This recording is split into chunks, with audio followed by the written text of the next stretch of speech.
Hello बच्चों, आज हम कक्षा 6 की 8 ग्रेड की अभ्यास पुस्तिका का पार्ट 2 सजीव जगत में विविधता देखेंगे। प्रश्न क्रमांक 1, सही विकल्प चुनकर लिखिए।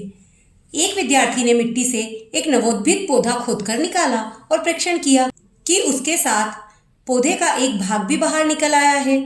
उस भाग से बाल जैसी संरचनाएं निकली हुई थी। यह पौधे का कौन सा भाग हो सकता है? तो देखिए, जब हम पौधा खोद के निकालते हैं तो उसमें से क्या निकलती है? नीचे से जड़। तो जड़ को ही हम कहते हैं मूल। तो इसका आंसर होगा मूल। प्रश्न क्रमांक 2, दिए गए चित्र में पीपल के पत्ते को दर्शाया गया है। पत्ते के शिराविन्यास के बारे में आप क्या निष्कर्ष निकालेंगे? तो देखिए, ये जो पत्ता दिख रहा है इसका शिराविन्यास देखो तो यहाँ जाली जाली जैसी संरचनाएं दिख रही है ना। तो हम क्या कहेंगे कि यह जालिका रूपी शिराविन्यास है, क्योंकि प्राप्त डिजाइन में जाली जैसी संरचनाएं या शिराएं दिखाई दे रही है। प्रश्न क्रमांक 3, विद्यार्थी नीचे तालिका में सूचीबद्ध विभिन्न पौधों का प्रेक्षण करता है। पीपल, आम, नीम, केला और घास। अब इनमें से किन पौधों में समांतर शिराविन्यास होगा? तो देखिए, जो केला है और घास है इनके पत्ते जो रहते हैं वो समांतर शिराविन्यास में होते हैं। तो हमारा आंसर होगा केला तथा घास। प्रश्न क्रमांक 4, हमें यहाँ पर दो आकृति दे रखी है। निम्नलिखित में से कौन सा विकल्प जड़ों के नाम का वर्णन करता है जिन्हें क, ख, ग के रूप में नामांकित किया गया है? जो बीच में मोटी लाइन आ रही है ना, उसके लिए क दर्शाया गया है, और ख जो है वो बारीक बारीक लाइनें जो ये निकल रही है साइड में उनके लिए है। ग इधर वाले पौधों की जड़ों के लिए है।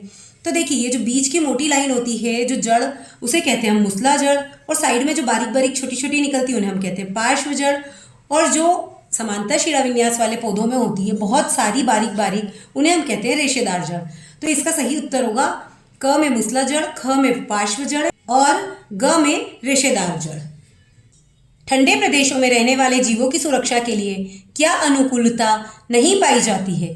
तो देखिए, जो ठंडे प्रदेश में जीव रहते हैं तो उनकी त्वचा जो होती है ना वो मोटी त्वचा होती है, पतली नहीं होती, और उनकी त्वचा के नीचे मोटी वसा का आवरण भी होता है। तो मतलब ये और ये तो सही है, सिर्फ पहला वाला गलत है। तो हमारा आंसर होगा 1, पतली त्वचा।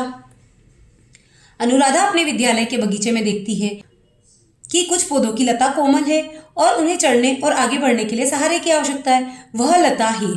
तो देखिए, जो कोमल लता होती है उसे हम कहते हैं आरोही लताएं, क्योंकि उन्हें चढ़ने के लिए किसी डंडे या किसी और चीज की सहारे की आवश्यकता होती है। नेक्स्ट क्वेश्चन, चित्र में दर्शाए गए बीज पत्रक को ध्यानपूर्वक देखकर निम्नलिखित बिंदुओं द्वारा उसमें बीज पत्र, शिराविन्यास और जड़ के प्रकार का पता लगाइए। तो देखिए, ये जो दिख रहा है हमें बीज, ये देखिए 2 भाग में दिख रहा है, तो इसे हम कहेंगे द्विबीजपत्री। अब जो द्विबीजपत्री होते हैं उनकी जड़ें होती है मुसला जड़ें और शिराविन्यास होता है जालिका वाला शिराविन्यास। तो इसका आंसर होगा हमारा डी वाला। प्रश्न क्रमांक 8, सविता की माँ ने बगीचे में सब्जियों के पौधे लगाए। सविता ने बगीचे में लगे टमाटर के पौधे से कुछ टमाटर तोड़ते समय यह ध्यान दिया कि इस पौधे का तना कोमल और हरा है। आप पता लगाइए इसे किस वर्ग में रखा जा सकता है? तो देखिए, इसे हम शाक के वर्ग में रख सकते हैं, सब्जियों वाले में, तो यह शाक होगी। प्रश्न क्रमांक 9, एक विद्यार्थी द्वारा शंक्वाकार वृक्ष का चित्र बनाया गया जिसकी पत्तियां नुकीली, शाखाएं लचीली और झुकी हुई प्रतीत होती है। यह वृक्ष किस क्षेत्र में पाया जाता है? तो देखिए, जिसकी नुकीली पत्तियां होगी, शाखाएं लचीली और झुकी हुई होगी, वह पर्वतीय क्षेत्र में पाए जाते हैं, ताकि जो ऊपर से बर्फ गिरे वो नुकीली पत्तियों पे से होके नीचे गिर जाए। रिक्त स्थानों की पूर्ति कीजिए। यहाँ हमें कुछ शब्द दिए गए हैं, इनमें से हमें रिक्त स्थानों को भरना है। पहला, पौधों और जंतुओं को उनकी सामान्य विशेषताओं के आधार पर समूहों में व्यवस्थित करने की विधि को क्या कहा जाता है? तो इसे हम समूहन कहेंगे, क्योंकि इसको समूह में बांट रहे हैं ना हम, तो इसे हम समूहन कहेंगे। सेकंड, सामान्यतः एक बीजपत्री पौधे की पत्तियों में डैश शिराविन्यास और द्विबीजपत्री पौधे में डैश शिराविन्यास पाया जाता है। तो जो एक बीजपत्री होता है उसमें समांतर शिराविन्यास पाया जाता है, और जो द्विबीजपत्री होता है उसमें जालिका रूपी शिराविन्यास पाया जाता है। विभिन्न क्षेत्रों की जैव विविधता भिन्न पर्यावरणीय परिस्थितियों के कारण एक दूसरे से भिन्न होती है। सभी जगह रहने वाले लोगों की जैव विविधता अलग अलग होती है, तो उसको हम भिन्न लिख देंगे। पवित्र उपवन का संरक्षण स्थानीय समुदाय द्वारा किया जाता है और किसी को भी किसी जीव जंतु, पेड़ों या क्षेत्र को क्षति पहुंचाने की अनुमति नहीं होती है। पौधों एवं जंतुओं को किसी विशेष स्थान पर जीवित रहने के लिए सक्षम बनाने वाली विशिष्ट विशेषता क्या कहलाती है? तो अनुकूलन। कठोरता के आधार पर पौधों को कितने वर्ग में बांटा गया है, उनके दो उदाहरण बताइए। तो देखिए, कठोरता के आधार पर पौधों को 3 वर्गों में बांटा गया है, जैसे कि शाक, वृक्ष और झाड़ी। तो शाक में कौन आता है? तुलसी और गुलाब, जैसे कि टमाटर भी आ जाएगा शाक में। वृक्ष में आम, नीम, बरगद, पीपल, ऐसे बहुत सारे जो वृक्ष हैं वो सब आ सकते हैं। और झाड़ी में अनार, कचनार, ऐसी झाड़ियाँ आ सकती है। दिए गए फ्लो चार्ट में क और ख के कौन कौन से उदाहरण हो सकते हैं? तो देखिए, हमें क्या दिया है? पौधा दिया है। फिर क्या इसमें पत्तियां हैं? तो हाँ है। फिर इसका शिराविन्यास कैसा है? तो क इधर दिया और ख इधर दिया है। ख में हमें दिया जालिका रूपी शिराविन्यास है। तो बताओ इसका बीज कैसा होगा? द्विबीजपत्री होगा। और जड़ कैसी होगी? मूसला जड़ होगी। और उदाहरण क्या हो जाएगा इसका? मूली, गाजर, मटर, चना, कुछ भी हो सकते हैं इसके उदाहरण। ऐसे ही इधर हमें क्या दिया है? एक बीजपत्री। तो एक बीजपत्री में कैसा शिराविन्यास होता है? समांतर। उसकी जड़ कैसी होती है? रेशेदार। इसका उदाहरण क्या हो सकता है? घास, केला, गेहूं, कुछ भी हो सकता है। प्रश्न क्रमांक 5, दी गई तालिका में जंतुओं की गति और गति के लिए प्रयुक्त शरीर के अंग लिखिए। तो देखिए, हमें यहाँ पे बहुत सारे जंतुओं के नाम दिए हैं, उनका गति का क्या प्रकार है, कैसे चलते हैं वो, और कौन से अंग का उपयोग करते हैं। तो तिलचट्टा जो है उसका हमको दिया गया है चलना और उड़ना। तो देखिए, चलने के लिए वो पैर का उपयोग करेगा और उड़ने के लिए पंख का उपयोग करेगा। ऐसे ही केचुआ जो है वो रेंगता है और पैरों की मदद से रेंगता है। गाय चलती है पैरों की मदद से। ऐसे ही हमने सभी जंतुओं के गति का प्रकार और गति में प्रयुक्त होने वाले अंगों के नाम लिख लिए हैं। नेक्स्ट क्वेश्चन, स्थानीय समुदाय द्वारा जैव संपदा का संरक्षण किस प्रकार किया जाता है और इसे क्या कहते हैं? तो देखिए, स्थानीय समुदाय जैव संपदा का संरक्षण सामूहिक रूप से करती है और इसे समुदाय आधारित संरक्षण कहते हैं। नेक्स्ट क्वेश्चन, पर्वतीय एवं मरुस्थलीय क्षेत्र के पेड़ पौधों एवं जंतुओं में विविधता देखने को मिलती है। इस विविधता को क्या कहते हैं? परिभाषित कीजिए। तो देखिए, इसे हम जैव विविधता कहते हैं और जैव विविधता की परिभाषा क्या होगी? पृथ्वी पर जीवन की विविधता को जो दर्शाता है उसे ही हम जैव विविधता कहते हैं।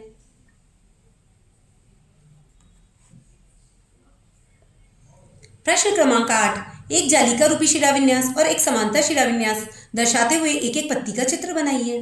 तो देखिए, हम जालिका रूपी शिराविन्यास का ऐसा चित्र बना सकते हैं, ऐसे ही समांतर शिराविन्यास का भी चित्र बना सकते हैं। ये भी एक समांतर शिराविन्यास का चित्र है, तो हम ऐसे कोई सा भी चित्र बना सकते हैं, जैसे कि हमने ये बना दिए 2 चित्र। प्रश्न क्रमांक 9, बतख के पंजों में कौन सी विशेष संरचना पाई जाती है और वह किस कार्य में सहायक है? तो देखिए, जो बतख के पंजे होते हैं उसमें जालीदार संरचना पाई जाती है और ये बतख के तैरने में, गीली सतह या कीचड़ में चलने या डूबने में उसको बचाती है। प्रश्न क्रमांक 10, दिनेश अपने मित्र सुरेश से तर्क करता है कि गर्म मरुस्थल में रहने वाला ऊंट बिना जल पिए कई दिनों तक जीवित रह सकता है, क्यों? तो सुरेश द्वारा इसके स्पष्टीकरण के लिए कौन कौन से उत्तर दिए गए? तो देखिए, ऊंट को रेगिस्तान का जहाज कहा जाता है। ये बिना पानी के कई दिनों तक जीवित इसलिए रह सकता है क्योंकि उसकी कुबड़ में वसा जमा होती है और वसा को तोड़ने से ऊर्जा और थोड़ी मात्रा में पानी बनता है, इसलिए वह जीवित रह जाता है। नीलगिरी के बुरांश और सिक्किम के बुरांश के पौधे वातावरण में जीवित रहने के लिए किस प्रकार अनुकूलित है, समझाइए। तो देखिए, नीलगिरी के जो बुरांश के पेड़ हैं वो अत्यधिक पानी को सोखने के कारण और एलेलोपैथी के कारण अपने नीचे किसी अन्य पौधे को उगने नहीं देते, जबकि सिक्किम में पौधे ठंड और नम मौसम के लिए पत्तों की सुईनुमा संरचना और शंक्वाकार जैसे अनुकूलन से विकसित हो जाते हैं। प्रश्न क्रमांक 12, चित्र में दी गई पत्तियों में दिख रही बारीक रेखाएं क्या दर्शा रही है? क्या सभी पत्तियों में एक समान रेखाएं दिखती है? तो देखिए, ये जो पीपल की पत्ती है इसमें अगर ध्यान से देखेंगे तो जाली जाली जैसी दिखाई दे रही, तो ये जालिका रूपी शिराविन्यास है। केले की जो पत्ती है इसमें ऐसी सीधी लाइंस दिखाई दे रही, मतलब ये समांतर शिराविन्यास है। ऐसे ही लिली की पत्ती है, इसमें भी सीधी लाइंस दिखाई दे रही, मतलब इसमें भी समांतर शिराविन्यास है। तो हम यहाँ पर ये लिख देंगे। प्रश्न क्रमांक 13, रानी अपनी मित्र मोहिनी के साथ खेत गई। वहां उसने खुरपी की सहायता से पौधे की जड़ को नुकसान पहुंचाए बिना एक चने का पौधा और एक गेहूं का पौधा निकाला और दोनों प्रकार के पौधों का अवलोकन किया। आपके अनुसार उन्हें अवलोकन में जड़ें एवं पत्तियों का शिराविन्यास किस प्रकार का दिखाई देगा? तो देखिए, उसने कौन कौन से पौधे निकाले? एक चने का और एक गेहूं का। चना जो होता है वो द्विबीजपत्री होता है, तो जो द्विबीजपत्री होता है उसकी जड़ें मूसला जड़ होती है और जालिका रूपी शिराविन्यास होता है। ऐसे ही गेहूं जो होता है वो एक बीजपत्री होता है और उसकी जड़ रेशेदार जड़ें होती है और समांतर शिराविन्यास होता है। प्रश्न क्रमांक 14, कक्षा शिक्षिका द्वारा बोर्ड पर तालिका में कुछ आंकड़े दिए गए हैं। आंकड़ों के समूह के आधार पर इन पौधों के उदाहरण का पता लगाइए और तालिका पूर्ण कर दिए गए प्रश्नों के उत्तर खोजिए। समूह क और समूह ख, एक में दिया हमें द्विबीजपत्री और एक में दिया एक बीजपत्री। यह जड़ का प्रकार दिया मूसला जड़ और झकड़ा जड़। झकड़ा जड़ को ही हम रेशेदार जड़ भी कहते हैं। तो इसके उदाहरण क्या होंगे? तो देखिए, मूसला जड़ में कौन कौन से आ जाएंगे? राजमा, चना, मटर, मूली, गाजर। ऐसे ही झकड़ा जड़ में क्या आ जाएंगे? घास, गेहूं, प्याज, लहसुन, ऐसे बहुत सारी चीजें आ जाएंगी। समूह क के पौधों में क्या समानता है? तो देखिए, समूह क के जो पौधे हैं उसकी सबकी जड़ें मूसला जड़ें और जालिका रूपी शिराविन्यास है। और ऐसे ही समूह ख के जो पौधे उन सबकी जड़ें रेशेदार जड़ें और समांतर शिराविन्यास है। मूसला जड़ तंत्र एवं झकड़ा जड़ तंत्र को दर्शाते हुए नामांकित चित्र बनाइए। तो देखिए, ये हमारा मूसला जड़ तंत्र होता है और ये हमारा झकड़ा या रेशेदार जड़ तंत्र होता है। हम इसके अकॉर्डिंग चित्र बना सकते हैं। तो हमने यहाँ पर दो चित्र बना रखे हैं।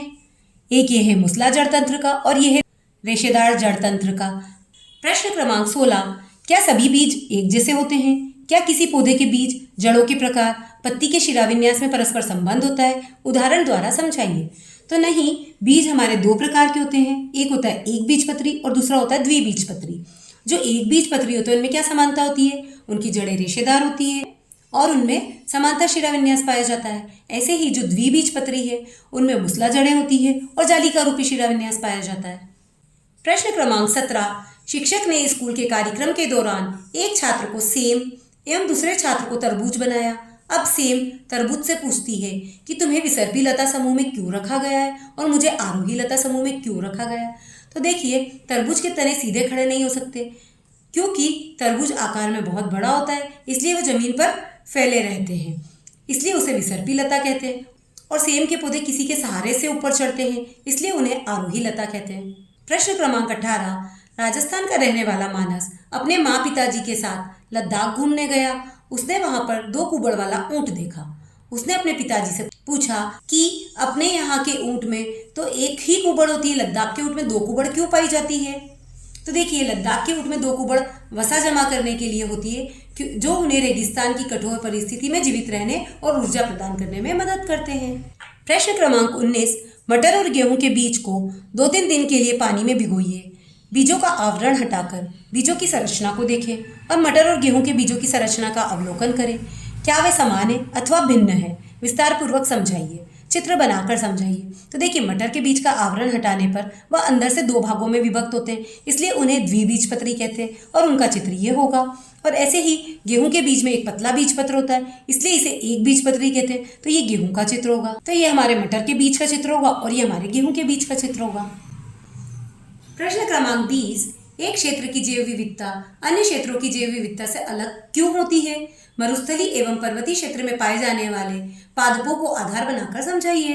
तो देखिए, क्योंकि प्रत्येक क्षेत्र की अपनी विशिष्ट भौगोलिक, जलवायु और मृदा की परिस्थितियां होती है, जिसके कारण वहाँ के जीव जंतु और पौधों की प्रजातियां अलग अलग होती है। जैसे रेगिस्तानी क्षेत्र में जल की कमी के कारण और अधिक तापमान के कारण कैक्टस जैसे कम पत्ते वाले और जल संग्राहक पौधे होते हैं, जबकि पर्वतीय क्षेत्रों में ऊंचाई पर तापमान और वर्षा में परिवर्तन के कारण विभिन्न प्रकार के ऊंचे पहाड़ी पेड़ पाए जाते हैं। प्रश्न क्रमांक 21, गर्म मरुस्थल में रहने वाला ऊंट और ठंडे मरुस्थल में रहने वाले ऊंट की जैव विविधता भिन्न परिस्थितियों के कारण एक दूसरे से बहुत अलग होती है, क्यों?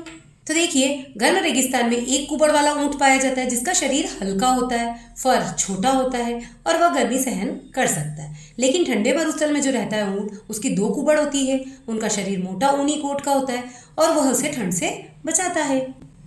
प्रश्न क्रमांक 22, निम्नलिखित स्थानीय पौधों का अवलोकन नीचे दिए गए निर्देशों के आधार पर कीजिए, जैसे कि नीम, तुलसी, आम, बबूल, आंवला, केला और गुड़हल। ये हमें पौधों के नाम दिए गए और हमें क्या क्या करना है? बीज की प्रकृति, जड़ तंत्र, तने की प्रकृति, शिराविन्यास, अन्य विशेष लक्षण के आधार पर इनका अवलोकन करना है। तो देखिए, बीज की प्रकृति में नीम की कैसी होती है? कड़वा बीज होता है। फिर जड़ तंत्र मूसला जड़ तंत्र होता है और नीम के तने की प्रकृति तो मोटा होता है और शिराविन्यास जालिका रूपी होता है। और अन्य विशेष लक्षण में हम लिख सकते कि यह दवाई के या औषधि के काम में आता है। ऐसे ही हमने सभी के लिख लिए। प्रश्न क्रमांक 23, मैदानों में पाई जाने वाली बकरी और पर्वतीय बकरी। दिए गए चित्र को ध्यान से देखते हुए इनकी समानताएं व असमानताएं बताइए और इनमें पाए जाने वाले अंतरों का कारण स्पष्ट कीजिए। तो देखिए, जो बकरियां होती है दोनों में समानता क्या है कि दोनों ही बकरियां हैं, फिर दोनों शाकाहारी है। ऐसी असमानता क्या है, दोनों के आकार में परिवर्तन है, बड़ी छोटी। दोनों के सामाजिक व्यवहार में परिवर्तन है। देखिए, समानताओं में और क्या आएगी कि दोनों ही स्तनधारी होती है और दूध देती है, दोनों में खुर पाए जाते हैं, दोनों में बाल पाए जाते हैं और दोनों में प्रजनन होता है। और असमानता में आ जाएगी जलवायु में परिवर्तन है, खुर अलग अलग प्रकार के होते हैं, बाल के साइज में अंतर होता है या अलग अलग होते हैं, दोनों के वजन में अंतर होता है। तो ये हमने इनकी समानताएं और असमानताएं लिख ली है। परियोजना कार्य हमें दिया गया है, भारत की जैव विविधता के संरक्षण की दिशा में काम करने वाले भारतीय वैज्ञानिकों, वन्य जीव वैज्ञानिकों की सूची बनाइए और उनके द्वारा किए गए कार्य का संक्षिप्त उल्लेख कीजिए। तो देखिए, वैज्ञानिकों के नाम हमने यहाँ लिख लिए हैं और उनका योगदान भी लिख लिया है। अब इनके चित्र जो हैं वो हम यहाँ चाहें तो लगा सकते हैं। जैसे हमने लिखा है डॉक्टर कमलजीत एस भावा, जीव विज्ञान और उष्णकटिबंधीय पारिस्थिति के संरक्षण में कार्य किया था इनने। अजित कुमार वन्य जीव और जीव विज्ञानी और संरक्षणवादी थे। ऐसे ही हमने सभी का लिख लिया है। प्रोजेक्ट कार्य नंबर 2, अपने दादा दादी से चर्चा कर विभिन्न प्रकार के पौधों और जंतुओं को खोजिए जो कि दादा दादी के समय दिखाई देते थे परंतु वर्तमान में कम अथवा नहीं दिखाई देते। ऐसे पौधों एवं जंतुओं के चित्र एकत्रित करके स्क्रैप बुक तैयार कीजिए। तो देखिए, हमारे दादा दादी के समय में भारतीय गेंडा, बाघ, हाथी, जंगली भैंसे और मोर आसानी से दिखाई देते थे जो अब आसानी से दिखाई नहीं देते हैं। ऐसे ही पारंपरिक जड़ी बूटियाँ, स्थानीय फूल और बड़ी बड़ी झाड़ियाँ भी अब कम दिखाई देती है। इनके चित्र अगर हमें मिले तो हम स्क्रैप बुक में लगा सकते हैं। प्रोजेक्ट कार्य नंबर 3, भारत सरकार ने जैव विविधता के संरक्षण के लिए बाघ परियोजना की तरह अन्य कौन कौन सी परियोजनाएं संचालित की है, पता लगाइए और तालिका पूर्ण कीजिए। हमने यहाँ पर बहुत सारी परियोजनाएं लिख ली है, उनके लागू करने का समय लिख लिया है, उनके उद्देश्य लिख लिए हैं और उसके लिए किया गया प्रयास जो है भारत सरकार द्वारा वो लिख लिया है।